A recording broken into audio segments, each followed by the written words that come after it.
Esta problemática que gira alrededor de la soberanía alimentaria en los últimos tiempos ha significado motivo de mucho debate, precisamente con estas condiciones que esta conferencia, esta charla anterior nos la impuso. No hay conocimiento fragmentado y todo el esfuerzo es para que fragmentemos el pensamiento. Entonces, el cambio climático es una cosa aislada que no tiene nada. ¿Será que Dios nos mandó las tormentas, Dios nos mandó la sequía? Este tipo de pensamiento no es casual que se fracture o que se fragmente. Con la soberanía alimentaria también sucede lo mismo. Parecería ser, y en este momento hay enormes luchas, muchas luchas en todo el país, que levantan esta bandera, pero se remiten exclusivamente a la lucha contra la fumigación o contra el glifosato, desconociendo todo lo demás y al mismo tiempo usada políticamente para denostar a gobiernos nacionales y populares. La lucha contra el glifosato en muchos de los colectivos que estuvieron haciendo fue utilizada como una lucha contra el kirchnerismo, contra una lucha contra Cristina. Entonces el tema bastaba que dijeran y somos los mayores consumidores de gaseosa para que el ataque fuera directo y se agarraran con alguien como yo, por ejemplo, que he dicho de todo contra la Coca-Cola, y ahora qué me decís, y ahora mira qué me decís. Y entonces sí, digo sí, pueden ser conocimientos errados, puede no saber quién dirige un país, no tiene por qué saber todo de todo, pero al mismo tiempo, al día siguiente de haber dicho estas cosas, me nacionalizaron los ferrocarriles. Y en el medio ambiente que nos toca vivir, yo tengo que priorizar si era más importante tomarme la Coca-Cola o tener nacionalizados nuestros ferrocarriles. Estos fueron los debates que nos atravesaron. Nos atravesaron a lo largo de todos estos años, y una de las últimas encontronazos fue en el plenario, digamos, en el encuentro jornada que se hizo de los pueblos fumigados. La mía fue una de las últimas intervenciones, y entonces también viene el planteo, el por qué, el cómo se sostuvo, crecieron los Monsanto, compañía y demás. Pero hay una concepción que está muy bien señalada con ¿es suficiente que yo quiera vivir bien o es necesario que todos querramos vivir en forma socialmente justa y en un medio agradable o necesario, o que nos resulte el bienestar para todos, no para mí sola? Entonces, cuando atravesás estos debates, yo le pregunté, cuando por supuesto viene la cosa agresiva, pregunté, nosotros cuando hablamos de soberanía alimentaria, por ejemplo, ¿tenemos que hablar de reforma agraria? Pero claro que sí. Ahora yo le pregunto a 3, a 4, ¿a quiénes son los que están a favor de la reforma agraria en esta asamblea de médicos de pueblos fumigados? No sé cuántos había, 800, no sé. Y son muy pocas las manitos que se levantaron. Pero ¿cuál es el problema? ¿Basta con que yo quiera? ¿Basta con que yo sepa? ¿O basta con que la mayoría del colectivo sienta que esa es una necesidad, que ese es un paso necesario para llegar a la meta, para alcanzar la soberanía? Y entonces estamos en otra cosa, en el pensamiento estructural. Soberanía alimentaria es una cosa, no tiene nada que ver con lo demás. No hay soberanía alimentaria si no hay soberanía política, y si no hay justicia social, y si no hay soberanía económica. Si nosotros tenemos gobiernos dependientes, no los puedo nombrar, ¿no? Ya nos vuelve a pasar a que no podemos decir algunas palabras, ¿vieron? El innombrable, vamos a decir otra vez. Si nosotros no podemos tener seguramente, no soberanía, no tenemos poder tener seguridad, no tengo la seguridad de que esa botella esté en condiciones de calidad e inocuidad para no llegar a enfermarme a mí y a las generaciones que me suceden, que son unas cuantas, ¿no? Entonces, este es el debate que también atraviesa, que nos atraviesa a todos, en la salud, en la educación, en la vida, en la vida. Y yo creo que parte de algo que señala Patricia, de la propiedad privada y de lo que me pasa a mí, y no a donde yo vivo, con quién vivo y con quién me comunico. Y trabajamos esto con esta imagen, que es la imagen que en el 2008 largó el Ecuador para hacer la campaña por la soberanía alimentaria en ese país, que es el primero en el mundo que inscribe en su constitución el derecho de los pueblos a tener una soberanía alimentaria. Por supuesto que enmarcada en esto que señalamos, con las condiciones naturales y la riqueza natural de ese pueblo. Y entonces vamos a la concepción de dónde partimos. Como ahora está de moda hablar de hambre cero, de pobreza cero, nosotros volvimos a este concepto de Amartya Sen de 1998, cuando él demuestra que de lo que se trata no es de tener suficiente y excedente alimentario, sino que se trata de que el hambre se resuelve teniendo un precio justo, una capacidad para adquirir los alimentos, es decir, salarios dignos y por supuesto pleno empleo. Como nosotros estamos atravesando una situación de hambre cero, pensamos, si el trabajo digno significa McDonald's, si el trabajo del pleno empleo significa casi ya 200.000 despidos, porque esto por semana lo tengo que ir cambiando, y si la inflación también nos garantiza el precio de los alimentos. Entonces nosotros avanzamos para decir de que el problema alimentario no es un problema que esté en manos nuestras, en manos de los técnicos, sino que depende de decisiones políticas. Y esas decisiones políticas dependen de que tomamos una u otra conducta hacia el comercio exterior o hacia el mercado interno. Cuando nosotros hablamos de comercio exterior, que es la hipertrofia de este momento, tenemos que producir para exportar más y más, nosotros estamos generando una dependencia tecnológica que nos desemboca en esta pago a los buitres y mayor deuda externa, otra vez con la deuda externa, seguimos a la importación y el desempleo, hablamos de las patentes, de la patente de la vida, de la propiedad de la semilla y la apropiación de los bienes, está mal puesto ahí, de los bienes naturales, pero al mismo tiempo la extranjerización de toda nuestra economía.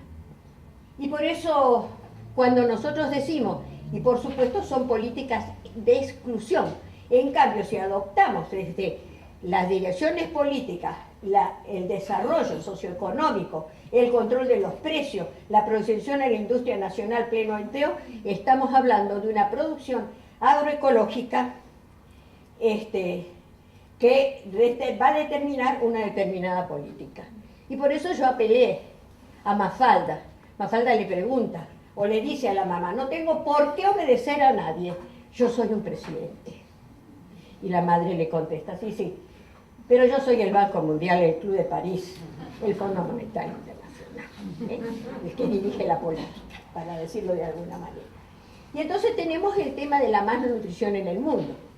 Ayer conversando con algunos grupos que están trabajando con canastas básicas barriales y demás, me decían, de las conclusiones se destaca la cantidad, la desnutrición.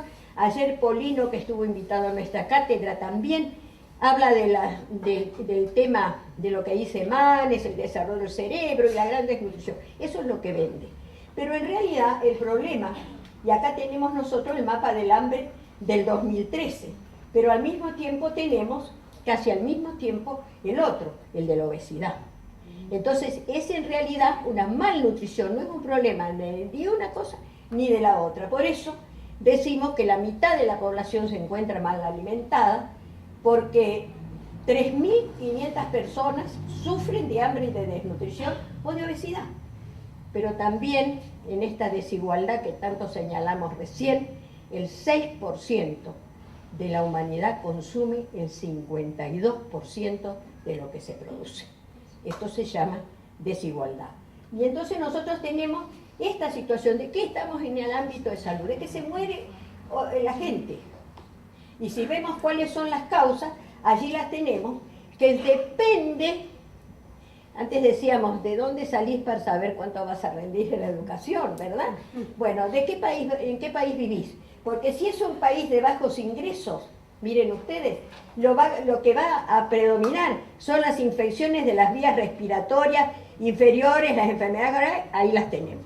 Pero si estamos en un país de medianos ingresos, entonces nosotros vamos a tener otra causa de muerte. Así que como si estamos en países de altos ingresos, otro más. Es decir, que las condiciones de vida y de trabajo que se desarrollan los individuos y las sociedades van a determinar qué tipo de enfermedad y qué tipo de muerte van a tener. Entonces vamos articulando algunos de los conceptos que son comunes, afines, pero que no son lo mismo. Hace unos años, trabajando en la Cancillería, donde está Giglio, por allí estaba, cuando andábamos con la sociedad civil, el debate era que nosotros no podíamos utilizar la palabra soberanía alimentaria, porque si no, la gente de Europa no nos iba a comprar. Entonces se hablaba de seguridad. Y en los organismos internacionales, hasta hace y todavía, se prioriza el tema de seguridad vinculado al tema de calidad y inocuidad de los alimentos. Pero nosotros seguimos insistiendo, el derecho a la alimentación depende fundamentalmente o se garantiza solamente con soberanía alimentaria. Y la seguridad alimentaria también depende, y por eso entonces nosotros articulamos de esta manera. ¿Y qué es lo que decimos cuando hablamos de una cosa de la otra? Cuando hablamos de seguridad estamos hablando del aspecto del alimento mercancía. Su calidad, su inocuidad, su disponibilidad, cómo se distribuye. Tenemos alimentos suficientes, las góndolas pueden estar repletas, los supermercados compran, pero si no tenemos con qué, si no tenemos acceso, de nada vale esa calidad e inocuidad. En cambio, cuando hablamos de soberanía, hablamos del derecho de los pueblos. El derecho de los pueblos, no de los individuos, de los pueblos, para elaborar sus propias políticas, sus estrategias que van a depender de las condiciones de producción, de sustentabilidad, de sus calidades o cualidades sociales, culturales, para que entonces nosotros digamos que esa alimentación o ese consumo son ecológica, social, económica y culturalmente apropiados. Entonces no es lo mismo, y si no, miremos lo que es cuando hablamos esto de que decimos, ¿no es cierto? ¿De qué queremos decir cuando hablamos de soberanía? Queremos decir estas cosas. Y esto que está en el centro, esta soberanía va a depender de qué rol va a cumplir el Estado. Si hay un Estado presente o un Estado ausente. Si el círculo que corresponde al mercado es más chico o es más grande.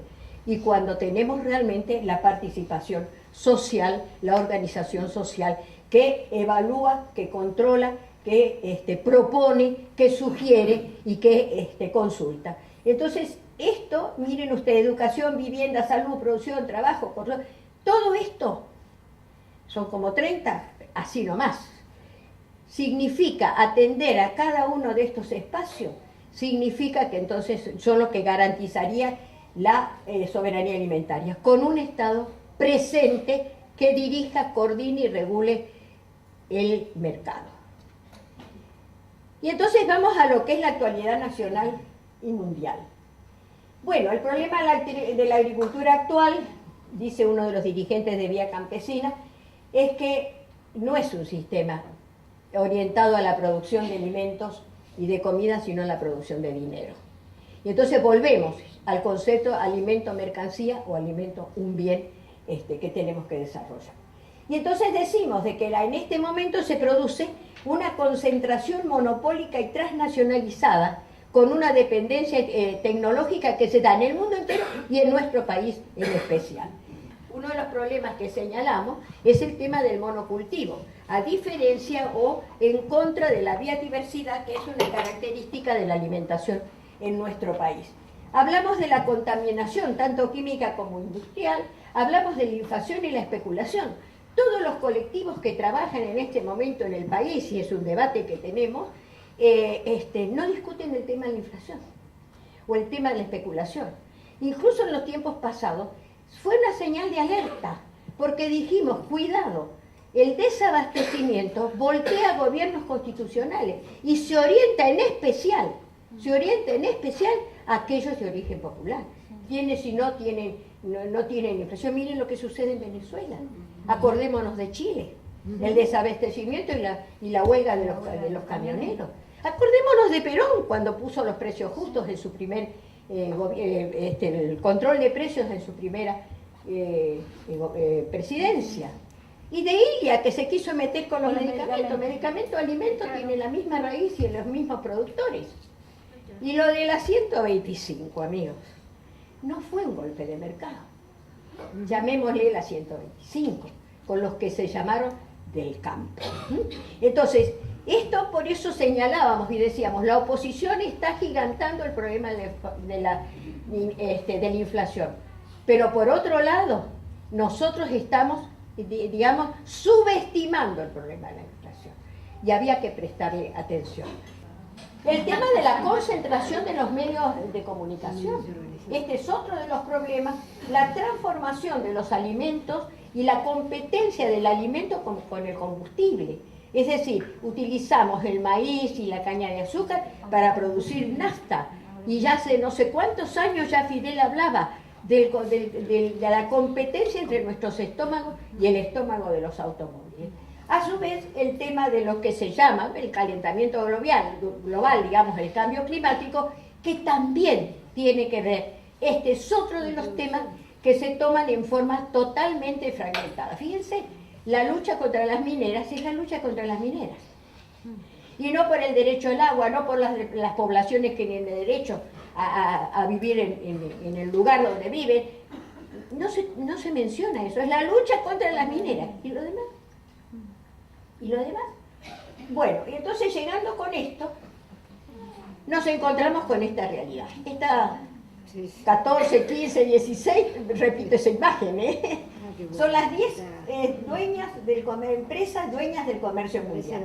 Como ustedes ven, todas esas marcas las conocen. Y pueden hablar santiagueño básico como yo, ir a la China y las van a encontrar también. Y van a ir a Etiopía y las van a encontrar también. Así que de hambre seguramente, si tienen con qué pagarla, no se van a morir. Y nosotros tenemos que 10 transnacionales controlan el 95% de los agroquímicos. Había una imagen que yo ahora no la repetí, donde mostrábamos que hace no muchos años eran 700 las empresas que desarrollaban la industria química, vinculada también a la industria farmacéutica desde ya, que han quedado 7, y de las 7 ya están quedando 3, y ahora que Bayer va a comprar Monsanto según dice. Ya saben, ya van a ver a qué se va a dedicar Monsanto. Pero si es Bayer es bueno, Miriam. Si es Bayer es bueno. Y bueno. No, pero no es nuestro Osvaldo, perdón. Si es Bayer es bueno, tenés razón. Bueno, entonces tenemos que 6 transnacionales controlan el tema de las semillas transgénicas. Entonces, y al mismo tiempo controlar la semilla, decía Vandana Shiva el otro día, es controlar la vida. Es controlar la diversidad de lo que nosotros necesitamos para que nuestra alimentación sea variada y sea lo más adecuada posible. Y entonces tenemos,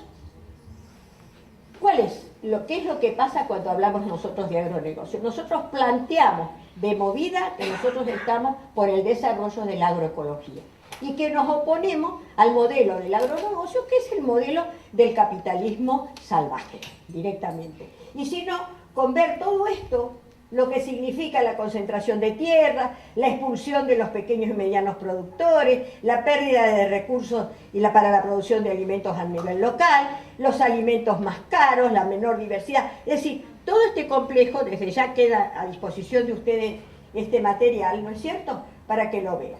Pero además, porque sucede en los últimos años esto que señalaba el amigo de Vía Campesina, que la aparición de los cereales para la alimentación tiene una etapa de desarrollo, pero en este momento solo la tercera parte de esos cereales se utiliza en la alimentación humana. El resto va a la alimentación de los animales y el resto para la producción de combustible. Y si nosotros queremos ver quiénes son los que nos alimentan, este pedazo de la torta lila son directamente la agricultura campesina, en especial la agricultura campesina. Los que ponen todos los días la lechuga, el tomate, el berro, lo que sea en nuestra mesa, son los pequeños agricultores, los agricultores familiares, los campesinos. Los demás, los grandes, están dedicados a la exportación, que es lo que les da la mayor rentabilidad, y así nos va. Bueno, y entonces seguimos pensando que, viendo lo que decíamos, cuál es lo que está sucediendo en el mundo, en nuestro país, en América Latina, algunos de estos aspectos. Uno de ellos es el acaparamiento de las tierras. En el gobierno anterior se hizo un chequeo, esto es del Ministerio de Agricultura, y se presentó la Ley Nacional de Tierra, donde se prohibía tener un máximo, digamos, no más del 20%, quedó en el 18%, a los extranjeros para apropiarse de nuestras tierras. Pero los nacionales también. Los nacionales también, pero eso no le pusimos límite. Pero al mismo tiempo hoy ya no necesitan comprar tierras, las alquilan, son arrendatarios. Las sobreexplotan y después los páramos quedan para nosotros y las riquezas se las llevaron ellos. Pero resulta que al realizar este mapa dijeron, ¿vieron? Tierras extranjerizadas no da más que el 6%, pero el 6% del total, y ustedes miren las zonas más destacadas, ¿dónde están ubicadas? Ahí está el acuífero guaraní, venimos por la tierra dulce. Ahí tenemos hasta el 30 y hasta el 80%, miren ustedes lo que es la provincia de Corrientes, lo que es Misiones, lo que es Entre Ríos. Provincias que en este momento están, digamos, asoladas por el cambio climático, llamémoslo así, por las lluvias torrenciales, por las inundaciones, que, bueno, es la naturaleza, o es digamos, el saqueo de nuestros bienes. Miren lo que es la cordillera, miren lo que es la provincia de Santa Cruz. Entonces, el 6% del todo, pero en realidad en las zonas más ricas, y ahora ahí en el norte. ¿Por qué en el norte? Pensemos en el Plan Belgrano, ese que nadie sabe qué es, pero que algunos sabemos de qué se trata. El litio está ahí, los minerales están ahí. Entonces, son o no son, Y entonces otro de los problemas es el tema de la especulación. Mientras teníamos los 1.000 millones de hambrientos, los alimentos se jugaban en la bolsa. Cuando en el 96 nosotros empezamos a hablar de soberanía alimentaria, una de las cosas que dijimos, el alimento no es una mercancía y no puede cotizarse en bolsa, pues se cotiza en la bolsa de Chicago, en la de Rosario, en la de Londres, en la de París y en donde no sé qué. Y entonces mientras peleamos por algo que no sabemos qué es intangible, porque ni siquiera son toneladas de alimentos que recorren de una punta a la otra, no son papeles, la bolsa es así. Y entonces vemos los créditos destinados a la especulación financiera, el 78% de ellos, y solamente el 22% para la economía real. A nivel mundial es esto, ¿no es cierto? Y si nosotros vemos a nivel mundial la inversión en los índices de materia prima, acá tenemos cómo ha aumentado en la última década. ¿Por qué? Porque fracasó el negocio inmobiliario, fracasó el negocio de los .com y comemos todos. Entonces invertimos en lo que va a usar poco o mucho el resto de la humanidad. El otro tema, los agrotóxicos, otro de los temas en debate. Y te vuelve también, el defensor del pueblo de la nación elaboró este mapa en el 2011 y muestra el riesgo de los niños que están en lugares donde se desarrolla su vida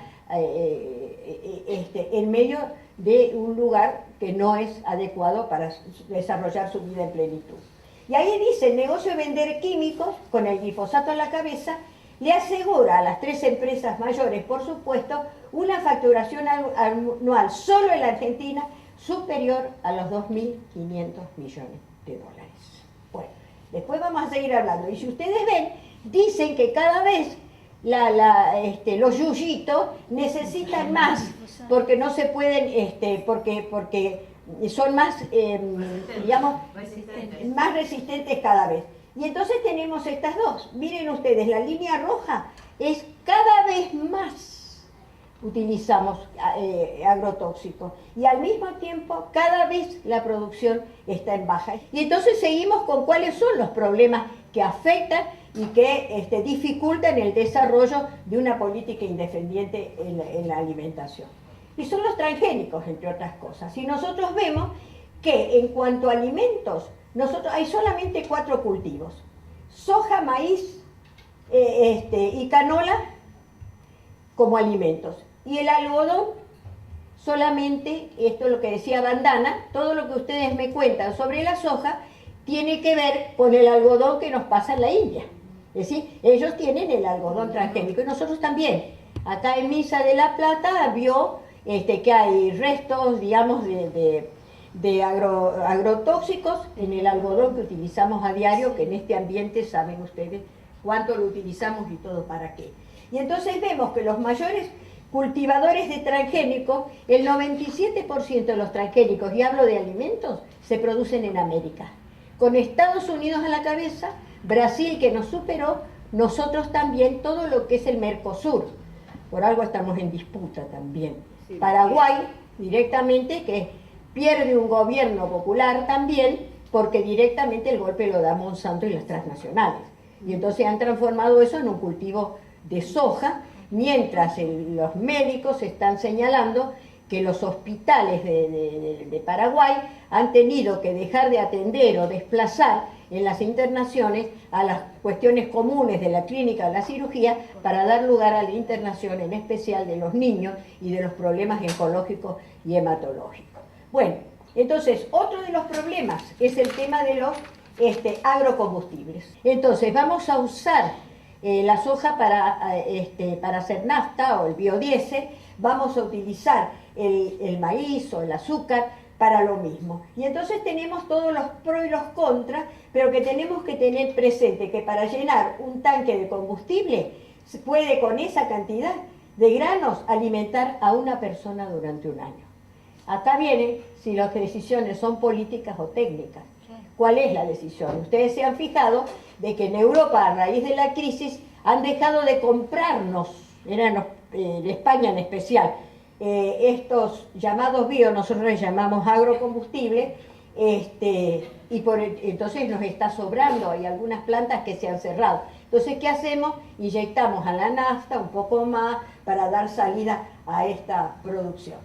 La industria alimentaria y la industria farmacéutica y de las químicas es la misma. Son los mismos, se entrelazan entre la industria alimentaria, la industria farmacéutica, la industria petrolera, la industria automovilística, es decir, hay un enlace y una articulación, así como nosotros queremos del derecho y la soberanía, ellos también articulan. Y si no, para ustedes que están en este medio, ahí tienen a Monsanto.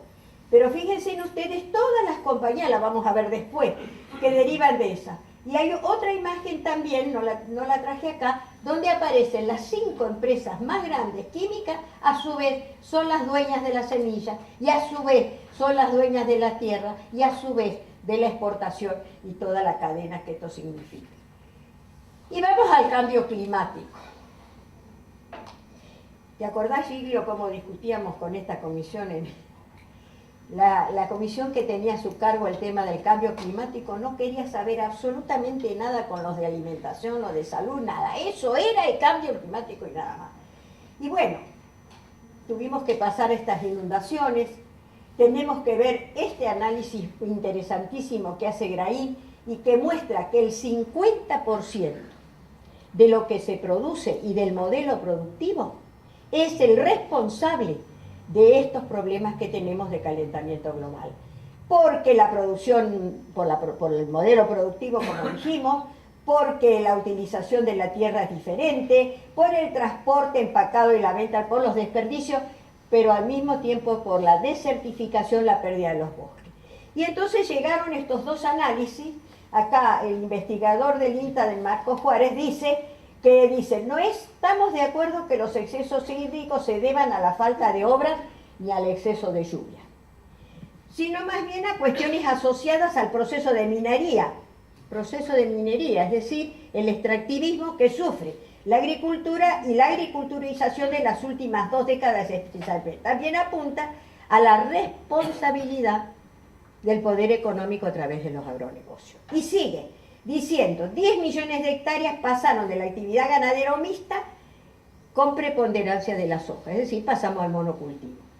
Llovió por encima de la media, dice Bertrand, pero de ninguna manera explica la magnitud del desastre. La clave está en el ascenso de la napa y que arrasaron el monte que retenía agua.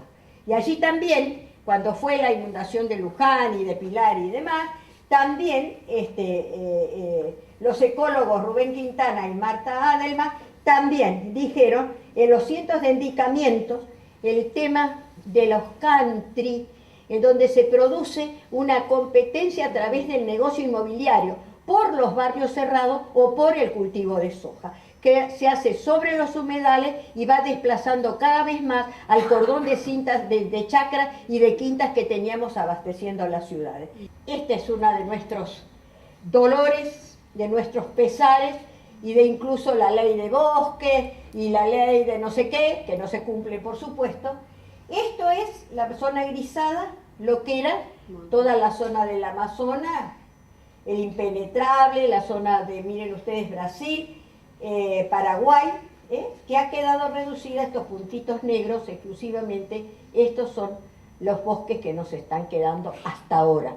Si van a desaparecer, y dicen, 4 años se desbotó 1.600.000 hectáreas, 532.000 en Argentina, 26 veces más que la Cava. Y pese a la ley de bosque se deforestaron 2 millones de hectáreas. No basta tener también la ley, sino acá viene, cuando veíamos los triangulitos, el poder que la sociedad organizada tiene que ejercer para que se cumplan las leyes. Y yo recuerdo muy bien lo que decía un brasilero: no basta que tengamos la ley que garantiza el derecho a la alimentación. Hace falta que todos nos apropiemos de la ley y la defendamos, porque es mi ley y es mi derecho. No es solamente el papel en donde está escrito. Bueno, inflación. Temita, ¿no? Se vende 20 veces más la cosecha de trigo en Estados Unidos. Esto lo dice la FAO, ¿no? Y ha subido hasta 80 veces la cosecha, y donde solamente se cumplieron el 0,5% de los contratos, porque son inversiones financieras solamente especulativas. Y ven ustedes, y esto es de la FAO, ¿sí?, ¿quiénes influyen en la inflación? Influye el cambio climático, los agrocombustibles, la especulación financiera, y nosotros pusimos este circulito en rojo para hablar de una política pública que necesitamos de control de precios, y pusimos en debate el tema de los precios cuidados, que también de eso vamos a hablar, que nos va a tocar el tema. Pero el problema de la inflación no es un problema nacional, es un problema internacional. Ahí están los precios de la FAO: carne, lácteos, cereales, aceite y azúcar. Y cuando ustedes ven, en el plano internacional, esta es la variación de precios del 2000 al 2014, dados por la FAO. Y al mismo tiempo tenemos este otro. Acá está el INDEC, acá está la CAVA, acá está el índice Congreso. Como ustedes ven, entre un 1% no llega ni siquiera al 2%. Por eso dice que la inflación, esto es de la nota del 10 de marzo, en el índice Congreso, porque todavía no se despertó el INDEC, que difunden todos los meses los diputados de la oposición, aumentó un 4,8% en febrero, acumulando, bueno, el primer bimestre de enero y febrero al índice Congreso. Ahora, quiere decir que nosotros hasta ahora ya se está prediciendo una inflación del 40-45%. 46 dijo el 46, el Congreso. En Nueva York. ¿Para qué hay? ¿Para qué? Nueva York. Palabra autorizada. Entonces uno también se plantea, 2016, ¿cambiamos? Vamos a ver si cambiamos. Este es nuestro mercado alimentario.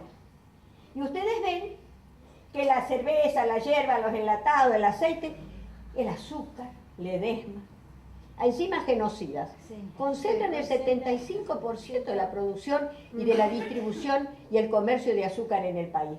Y acá la leche, Sancor Serenísima, las identificamos enseguida, el 66%, con una variante en los últimos meses, digamos, sí, de diciembre para acá.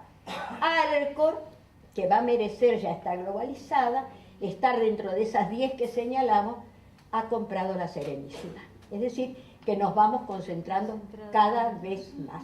Yo los invito a que se metan en el Google, que es la gran enciclopedia para mí, y vean los productos que tiene Arcor.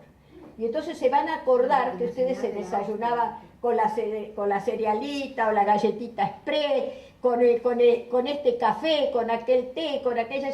Todo eso lo tiene ahora Arcor. Y no por nada, acá dice que las agrícolas y alimentarias, en el trabajo de Claudio Lozano, aumentaron el 222% su rentabilidad en el 2015, está hecho este estudio.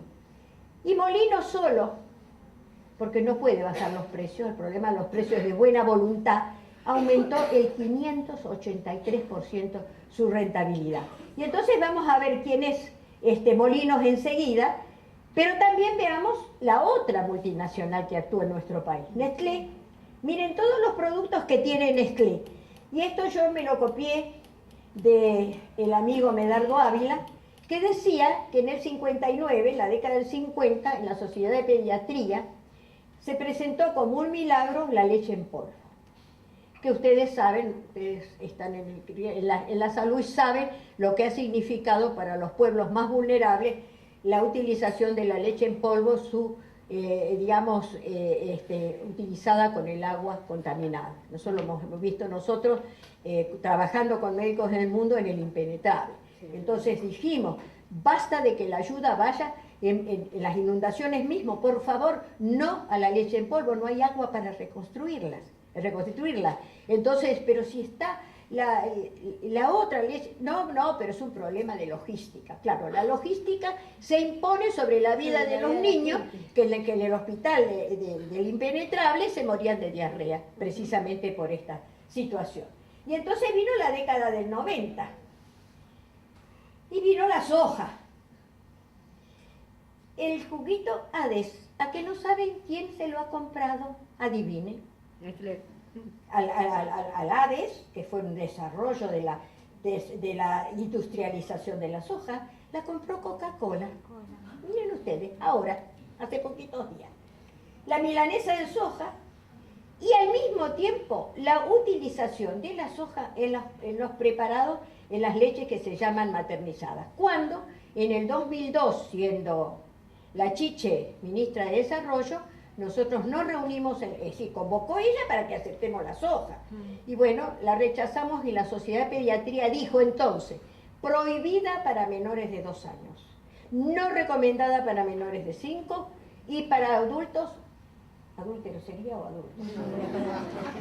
No más de 2 porciones por semana. Bueno, y decía ¿por qué? Porque precisamente tenía antinutrientes que impedían la absorción del hierro y del calcio, uno de nuestros grandes problemas a nivel de salud pública. Pero además tenía las falsas hormonas o los disruptores endocrinos. Bueno, como no hay regulación, no se ve esto, siguen las leches maternizadas utilizando la soja como su componente. Y también en el 2000, como a mí me gusta el tango, puse en el 2000 también. ¿Qué hace Nestlé? Ha concentrado el tema del agua, el derecho al agua. Porque el presidente dice, el de Nestlé, el agua debe tener un precio y ser privatizada. De la misma manera que, como dijiste vos, no tenemos derecho a la calefacción. No. Muchos tienen la percepción de que el agua es gratuita, lo que hace que se malgaste. ¿Qué tal? Y ustedes ven cómo el consumo de esta agua es cada vez mayor, por ahí tenemos algunos datos. Y bueno, entonces después viene quiénes son los dueños de nuestra mesa. Y entonces dice, esta es la página de Molinos, dice, somos el 23% partícipes en la mesa familiar. Y claro, ahí están los fideos, el arroz, el café, el azúcar, el aceite. Estos son los productos que hay que controlar los precios. Pero bueno, el total de ventas está ahí. ¿Quiénes somos? Se llama la página de Molinos así. El mercado interno, la exportación, las ventas totales. Y estas que ustedes ven acá, la Delicia, la Manti, están en venta en este momento. No deben ser rentables, por eso se las quieren zapar. Pero acá está el control de precios, no en el champán. Acá está, ni en el whisky, por supuesto. No se acordaron, no se dieron cuenta. Pero en los precios, cuidado, está el Fernet. Eso sí. Yo les garantizo que está el Fernet porque me estudié la lista. Los supermercados. Y está bien el boicot a los supermercados. Así que cuando salga el próximo, porque eso tiene que ir creciendo, apropiémonos de este boicot y pensemos de que no es un boicot al supermercado. Es algo que en mi juventud se llamó la lucha antiimperialista. Exacto. Porque son de capitales extranjeros, salvo Coto, y Anónima, pero ahora estamos muy bien, porque los dueños de Anónima, que son los Brown Menéndez, hoy son ministros de la Nación. Entonces van a controlar los precios como ustedes ven. El 6% de la torta del comercio de alimentos tienen los supermercados, pero al mismo tiempo controlan el 86% de la facturación. Por eso está bien la lucha contra los supermercados. Y acá viene el tema de los precios cuidados. Cuando salieron los precios cuidados en febrero del año pasado, nosotros elaboramos un documento que decía así: precios cuidados bien. ¿Y la salud para cuándo? Y señalábamos precisamente que lo más importante era que empezaron a fijarse control de precios. Para nosotros ese era un hecho político. Pero después empezábamos a ver qué alimentos habíamos solucionado, y entonces en primer término era con los supermercados. Después se fue ampliando, llegó a tener una canasta de 500 o 600 productos. Bueno, acá tienen, esta es la nueva, los nuevos precios cuidados, venció en febrero, entonces este nuevo gobierno siguió con esta política, pero con ya 300 productos. De esos 300 productos, más de la mitad son alimentos, los otros son higiene y demás. Y en esos 180 productos comestibles, el 53% son marcas de gaseosas. No puedo creerlo. 53% precios cuidados para las gaseosas. Pero además tenemos 16 marcas de galletitas. Somos segundos consumidores en el mundo de galletitas. 15 clases de aceite, 12 de hierba, acá tienen. Pero además tenemos orégano, pasa de uva, provenzal, salsa de soja, cerveza y fernet. Precio cuidado. La salud, bien, gracias. Y vemos cómo esta política alimentaria o este trabajo que lo ha manejado el mercado a lo largo de décadas va haciendo que nuestros hábitos, la alimentación nuestra de todos los días se vaya modificando. Y es así que vemos que hemos bajado el consumo de carne, que hemos aumentado de carne vacuna, que hemos aumentado el consumo de pollo, que hemos aumentado el consumo de gaseosa y que hemos bajado el consumo de vino. Ahí lo he dicho. Estimula y sienta bien. Bueno, y entonces vemos acá el mapa de lo que ha sucedido con la carne. Bajamos la carne vacuna, aumentamos sobre todo la carne aviar. Muy poco aumentando en este momento la carne porcina por un problema de acceso y por un problema de precio.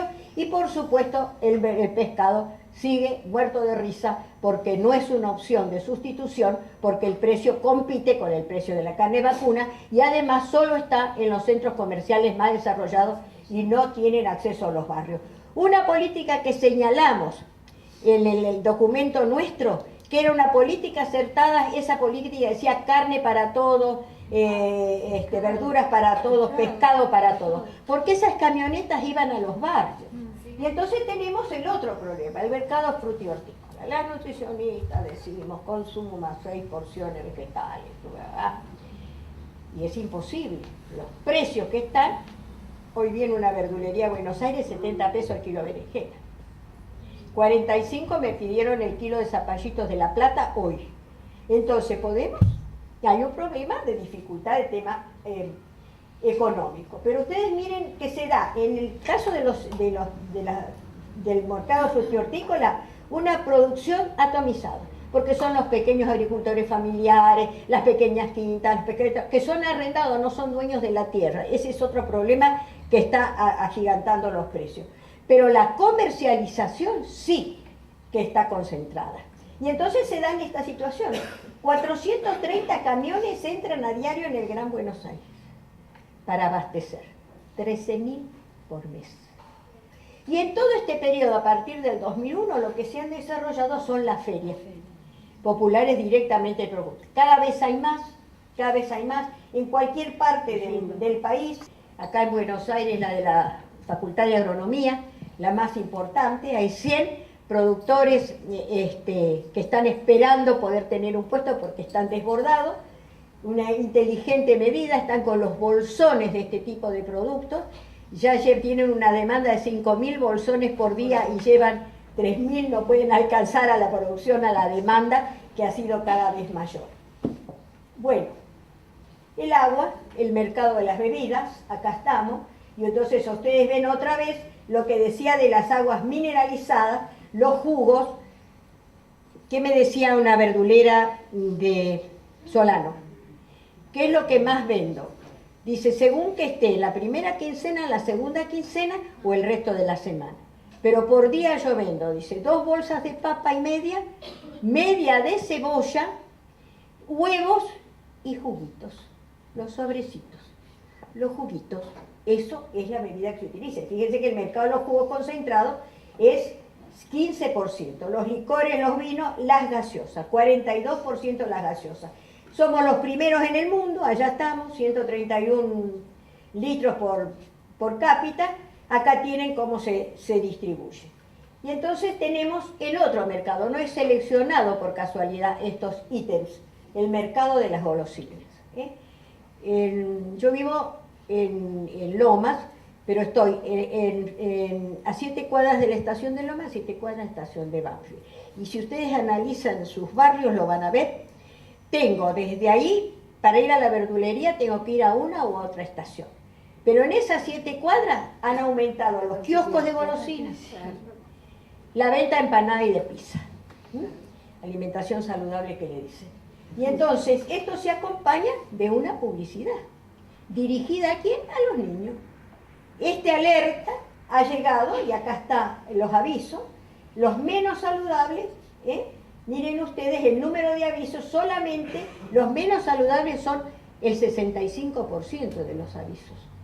El tema del marketing y de los avisos se está llamando a la alerta. En este momento UNICEF, ONS y demás están preocupados por la epidemia de obesidad y de diabetes, en especial en los niños y en los adolescentes, resultado de este tipo de alimentación. El sobrepeso de los adolescentes, esto es lo característico, y ellos se van adaptando a los mensajes que les llaman. Mi bisnieto le pide a la nona que lo lleve a McDonald's. Y dice, no, mira, no te voy a llevar porque tus padres no te dejan tomar Coca-Cola, no te dejan comer comida chatarra. No, nona, pero la cajita ahora es saludable, tiene fruta, ahora es saludable. Bueno, en Chile ya se prohibió los huevitos Kinder, los regalos que traen, y también se prohibió la cajita feliz. En Chile, Nosotros no creo que en este... No. Estamos dando mano de obra barata a McDonald's, no creo que se la podamos prohibir. Sí. Bueno, el tema el otro problema, entramos ya en lo específico de alimentación, cuando hablamos de la clasificación de los alimentos. Por su modo de producción, por su composición química, pero solamente hablamos del procesamiento de los alimentos, los que son mínimamente procesados o los que en los últimos tiempos se llaman los ultraprocesados. Gran debate en la Sociedad de Nutrición, que nosotros la estamos llamando Sociedad Argentina de Negocios. No admiten esta clasificación que nace de Brasil, pero que hoy es tomada por la OMS y la OPS. Y entonces, ¿cuáles son? Estos son los alimentos ultraprocesados. Miren ustedes, el incremento en esta producción significa, y dicen así en el sistema alimentario global, el principal componente de la pandemia de obesidad y de diabetes. Este tipo de alimentos, que tienen menos proteínas, más azúcar, más grasa, más energía, conservantes, colorantes, que para los consumidores son más baratos, aparentemente, pero para la industria solamente, realmente es lo más rentable. Por eso se desarrolla. Y por eso nos vende la esperanza, ¿sí? Y en realidad estamos tomando sulfito y amoníaco, ácido fosfórico, cafeína y demás cuando tomamos Coca-Cola. Y esa imagen me gusta mucho porque pregunta, ¿vos le darías 12 cucharitas de azúcar a tu hijo? No, entonces ¿por qué le das una botella de Coca-Cola? Tiene esa composición química, además de la comida chatarra. Y entonces vuelvo a esto porque nosotros hemos denominado, nosotros hemos denominado a estos alimentos, como ustedes han visto ahí, OCRIS, objetos comestibles no identificados. ¿Ustedes creen que comen patita de pollo? No. Los chicos todos tienen la patita de pollo, que no es pollo. Y entonces, esto que lo hemos tomado no es nuestro, pero lo estamos divulgando y tiene esta sonrisa que ustedes tienen, que es una sonrisa dolorosa, porque nos está metiendo el perro. realidad. El tema de la contaminación. Y acá viene el tema. ¿El problema es del campo? ¿O el problema de este modelo de producción y de consumo nos afecta a todos por igual? La ingeniera Martino, de la Universidad Nacional de Concepción del Uruguay, descubrió en Rosario 745 productos relevados que tienen derivados de la soja transgénica. 745, que son las góndolas de los supermercados. Colores brillantes, cajitas preciosas, te vendo 2x1, 80% de descuento, todas estas cosas están acá. Y ya Greenpeace hace rato hablaba de más de 1000 productos que se venden en los supermercados. Perdón, y la contaminación tiene varias características que nosotros vamos a tocar acá solamente los factores nutricionales, la contaminación medioambiental industrial, que es una contaminación radiactiva y química, y al mismo tiempo por procesos industriales de elaboración de los alimentos. Es decir, que no es casual todo lo que se está desarrollando. Y habla acá de los factores externos, los disruptores endocrinos, y si ustedes pueden ver acá, tienen los factores químicos ambientales, cómo alteran el sistema endocrino, tiene el desarrollo, la obesidad, la falta, el estilo de vida, la falta de actividad física y demás. Es decir, que en el Parlamento Europeo se aprobó una resolución para reducir la exposición a las sustancias químicas. Los europeos pueden, nosotros no. Y entre las que están los disruptores endocrinos, es decir, las falsas hormonas, y los parlamentarios consideran que deben tomarse medidas urgentes para proteger la salud de los grupos más vulnerables. Y esto que decíamos hace un rato de la prohibición de la soja. Y acá está, seguimos con el tema de los factores externos, los aditivos. Ayer yo estuve en la Universidad de Lanús. Hay aditivos que están condicionando y alterando el proceso metabólico. Y en las fumigaciones, el otro día el doctor Bersenazzi señalaba que la atrazina que se utiliza en las fumigaciones modifica el índice de masa corporal. Y ellos se han encontrado en las poblaciones que vienen estudiando un 38 y un 40% de obesidad en la edad escolar. Nosotros ya hemos registrado 44% en algunos lugares. Y los colorantes en especial son los responsables del síndrome de hiperactividad de los niños, que terminan medicalizados, el chico que no se porta bien en la escuela y va al gabinete psicopedagógico. No va al gabinete de salud, ojalá tuviéramos en cada escuela uno de ellos. Pero entonces yo puse esto que me gustó, que el consumo frecuente produce caries, sobrepeso y obesidad. Ahí está la comida chatarra. Y abajo les puse esta imagen del mercado de Barcelona, las ensaladas de fruta.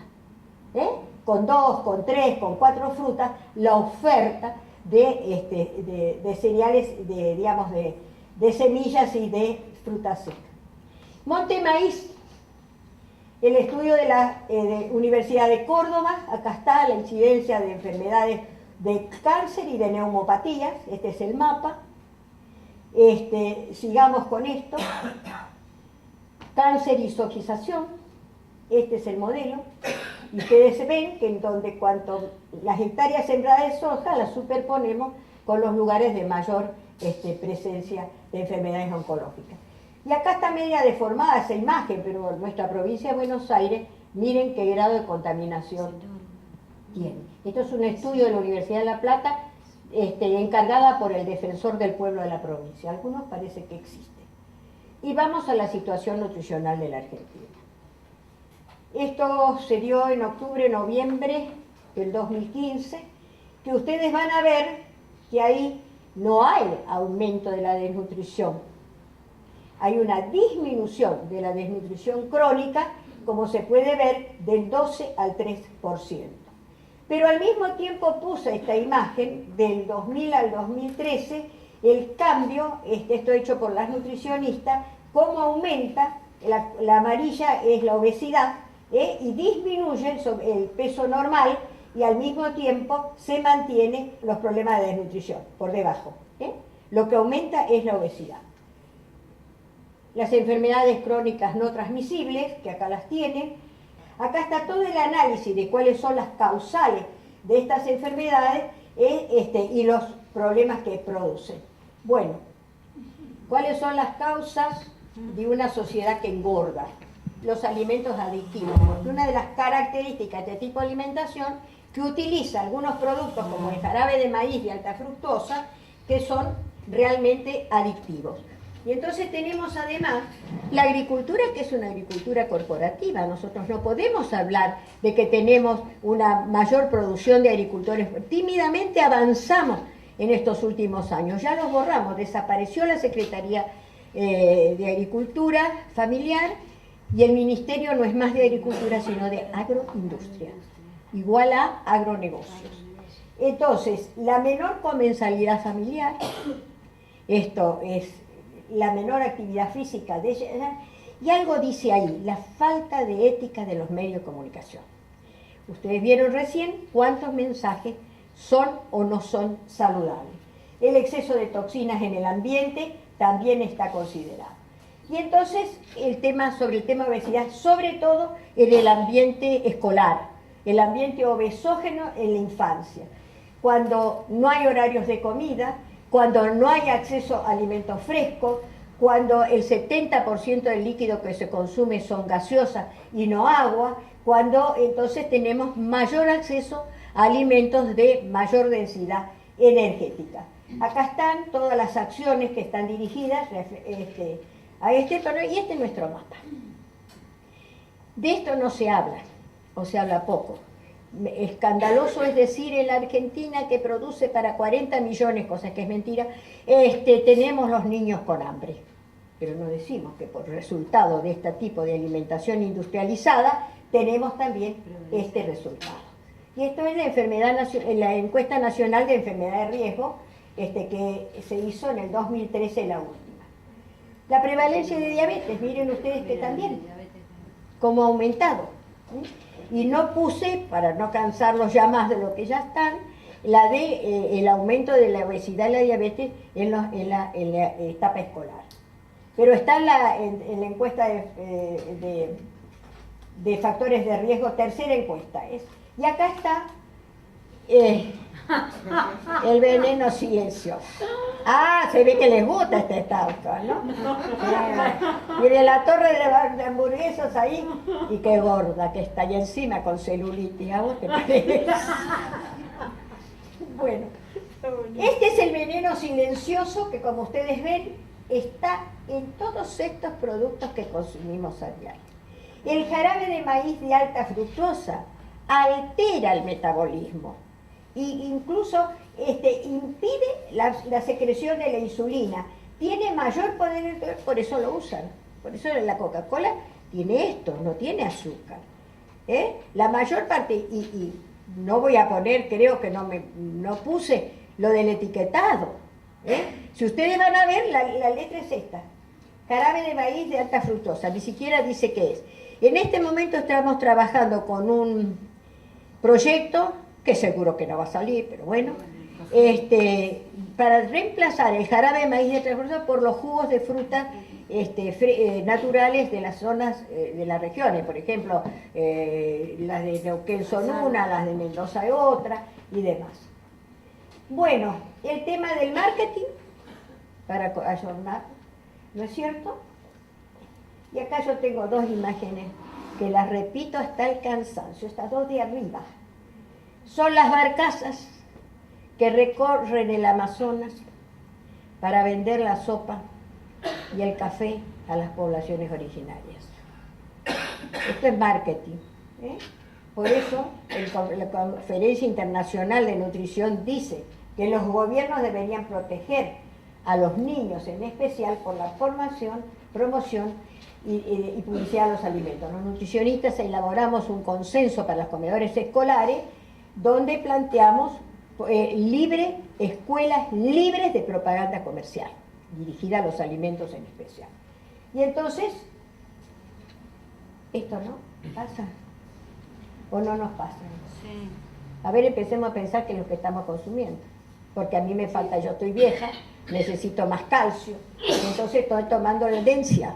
Pero como ahora todas somos constipadas, le damos a la Activia. Y como queremos crecer rápidamente, le damos ¿cómo se llama? A los postrecitos. Y el impacto que han hecho las colegas en la asignación universal por hijo, al tiempo de realizada, aparecen las madres con la tarjeta que van a cobrar y lo primero que hacen es ir con sus hijos al supermercado para que cada uno elija su postrecito. Esto es lo que hacen cuando no hablamos de derecho y cuando la publicidad se orienta en forma deliberada en este sentido. Pero sí puse esta referencia de Francia. Francia le ha puesto, y dije, iba a decir encajado, queda mal, ¿no? Una multa, no sé cuántos millones de euros a Danone. Ustedes saben quién es, ¿no? Sí. Bueno, porque nos da bienestar y seguridad y crecimiento. Por publicidad engañosa. Tanto que Danone parece que se va a retirar de Francia. Por supuesto, ya sentó sus reales en nuestros países, ¿verdad? Y entonces se reclaman estudios para conocer el papel de todos, incluso de los productos lácteos, en la epidemia de obesidad. Bueno, y sí, me acordé del etiquetado. Me acordé del etiquetado. Vale la pena que algunos de ustedes revisen el tema del etiquetado, ¿sí? Para ver, por ejemplo, este es el que me gusta más, porque ustedes se imaginan que están comiendo queso rallado. Aderezo deshidratado a base de queso rellenito, sémola y almidones modificados, fortificados con vitamina A y D. Todos aprendimos que el queso era una fuente de calcio, de vitamina A y D, no, pero hoy lo fortificamos porque es harina, no es queso rallado. Ustedes imagínense si esto le cae a un celíaco que cree que ha comprado queso rallado. Bueno, acá tienen las composiciones, todos tienen derivado de la soja. Y bueno, esta creación nacional, así nos lo dijeron estas dos especialistas que estuvieron, que tienen mucha experiencia en trabajo social, pero no desde la universidad, y ya van por las 18 cátedras, todas ellas en universidades públicas, donde estamos confrontando con el modelo hegemónico, con el discurso hegemónico y con la defensa de la industria, sobre todo de los mismos especialistas. Ya terminamos, pero no podemos terminar sin hablar de USAID, ¿cierto? Bueno, no me salió la que yo quería, pero bueno, ya estará. ¿Verdad? Sí, no salió. Bueno, Monsanto no es solamente el dueño del glifosato. Monsanto es además del PCB, del agente amarillo, del robo de la patente, de los proyectos elaborados, miren ustedes, para la bomba atómica, todo esto es Monsanto. Medicamentos, ahí tienen, aldactone y no sé qué cosa más. Los laboratorios estos se venden de Monsanto, y acá no me salió esta imagen, la de Pfizer, que, ¿saben qué produce Pfizer? Que todos saben. Los varones, ¿saben qué produce Pfizer? Viagra. Y resulta que ha comprado una empresa suiza o alemana, no sé qué, que produce el Botox. Se la compró Monsanto, con lo cual nuestro futuro, si seguimos en esta, espero que la peleemos, será a base de Viagra y de Botox. Por eso. Pero lo más grave, mis amigos, lo más grave. En los últimos tiempos, Monsanto ha comprado una empresa que es la que uno de los vicepresidentes de Estados Unidos privatizó la guerra. Entonces selecciona mercenarios, vende las armas a todos los focos que ellos mismos provocan para su defensa de su nivel de vida. Y entonces esa empresa ahora se llama Academy, y que está asociada, miren ustedes, a Bill Gates, también Dios los cría y ellos se juntan.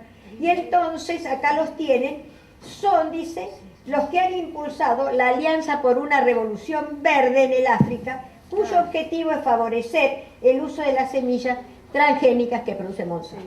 Detrás de eso está el verdadero genocidio que están cometiendo en el África y en nuestro país también. Por eso yo lo asocié, porque parece el gran hermano, está en todas. Está la Dirección de Alimentación Saludable, que va a presidir el doctor Alberto Cormillot, asociado a la industria. Está en el Banco de Alimentos, que por ejemplo llama a hacer talleres para fraccionar sopa. Entonces aparece CONIN y dice, hace educación alimentaria para luchar contra la desnutrición. Y invita a hacer talleres porque después de las charlas a la gente vulnerable le dan paquetes de 2 kilos de sopa no suiza, que es uno de los que financia a CONIN. Pero allí está Monsanto en su edificio. Y ustedes saben que una planta de Monsanto está ocupada por la Red Nacional de Bancos de Alimentos. Y la otra está CONIN promocionando a Monsanto, y nosotros encontramos, bueno, ahora en las escuelas de la capital, ¿sí? Entonces apareció, digamos, contrataron a una empresa donde está Coca-Cola, Bayer, Monsanto y todos ellos para evaluar el plan alimentario de los escolares de la ciudad de Buenos Aires. Entonces, de esto que hablaba Patricia, acá hablamos de la terminología, hablamos de responsabilidad social empresaria. Todos los sábados lo escuchábamos al benemérito Glisberg hablar de la responsabilidad social empresaria. Acá la tiene. Acá la tiene. Esta es la responsabilidad social, porque entonces ya vamos a terminar y hacen la campaña de la sopa solidaria. Me suena soja solidaria, ¿se acuerdan? Sí, acá está, ahora se llama sopa. Es la misma. Las propuestas que están acá, que ustedes seguramente conocen, el compromiso que tenemos como profesionales, de acuerdo a la Conferencia Internacional de Nutrición, hablar de la información, el tema del peligro de los productos químicos, es decir, todo lo que hemos venido diciendo. Por eso te concluimos que hablar de soberanía alimentaria es hablar de economía social, comercio justo y consumo responsable. Y garantizar el derecho a una alimentación, vivienda y atención médica adecuada, porque Mafalda con sus hermanitos o con sus amiguitos le reclama a la enfermera personal de salud: venimos a buscar la vacuna contra el despotismo. Por favor. Entonces hemos tenido el